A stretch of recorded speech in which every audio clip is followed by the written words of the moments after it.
Hey, what's going on? Just wanted to put out a new video. Haven't done much on YouTube in a while. Just want to say, hey, what's up? It's Arvell Craig here. Just wanted to share some things. I have a monthly AI mastermind that I run here at Bot Builders, and I also have a little AI mini community that I share some things as well privately. If you're interested in any of those two, definitely comment or hit me up. But I wanted to share some things that I was reinforced in my meeting yesterday, and it's the fact that people's it's easy to have unrealistic expectations for AI if you're not really some people call it tinkering, playing, using it for your personal life, building a habit.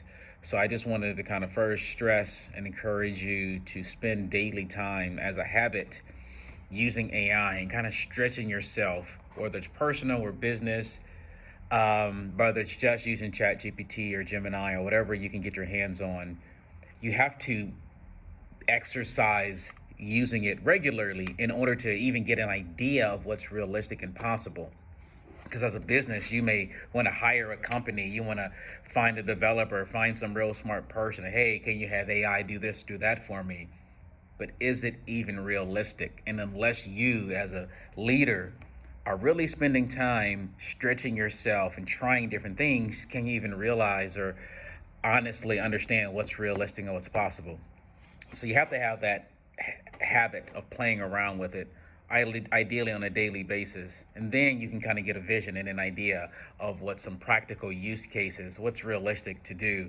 And then only after you do some realistic use cases, ideally you start with one area, one department, and then you get that not mastered, but you get it consistent. And only after you get it consistent can you do some kind of accelerated, scalable operation. So I do think those three phases are really important to adopting AI. That you are tinkering and playing, and you learn basic prompting, you learn the basic techniques, you learn the basic functionalities of the individual apps or tools that you're using. And then again, then you go into your piloting specific use cases, specific projects, and then you can go into scalable things. That's one thing I wanted to share. And the other thing is one thing I've been working on, a different way of looking at it when you're dealing in projects. What are the type of projects? Most of what I do is in sales, marketing, cash flow. I get really excited about using AI to change the business model or create, I don't know, creating assets, creating not passive income. I call it passive-ish income. So those are the things that I spend most of my time on.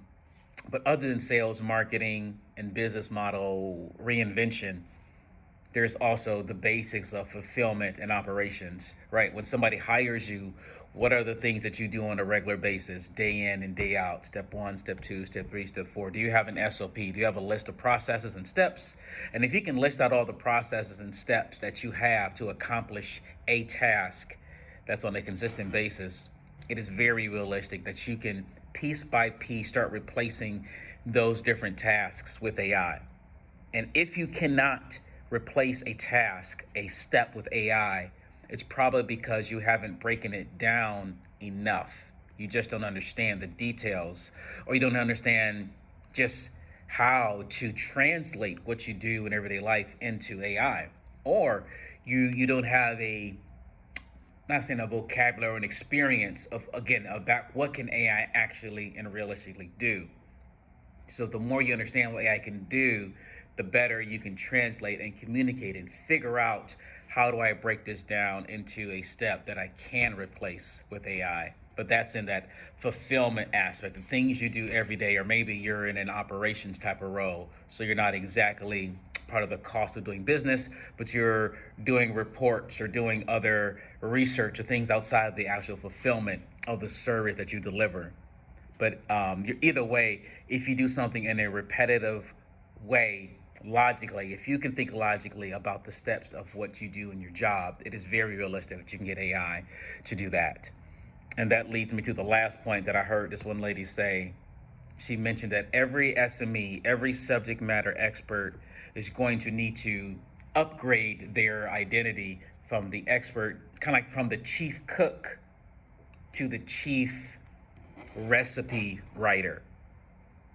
Okay? Translate, transmute, transition your identity as the chief cook, the expert who does everything, to the expert who can write the recipe and write the steps and communicate the process, oversee the AI that's probably going to eventually be more efficient in handling the task. But you, as the expert, remain important and critical.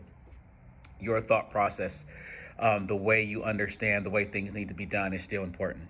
So anyway, those are some quick updates on AI that I wanted to share. And again, if you want to connect, you can find me on LinkedIn or Instagram or Facebook or email or Substack. But wherever you can find me, reach out to me if you got any questions. You want me to create some specific content on a specific topic, just hit me up and let me know what you're thinking, what you're needing. Helps me to understand, kind of translates my whole nerdy AI world to the practical AI reality. But that's all I got for today. Create a great day. Peace.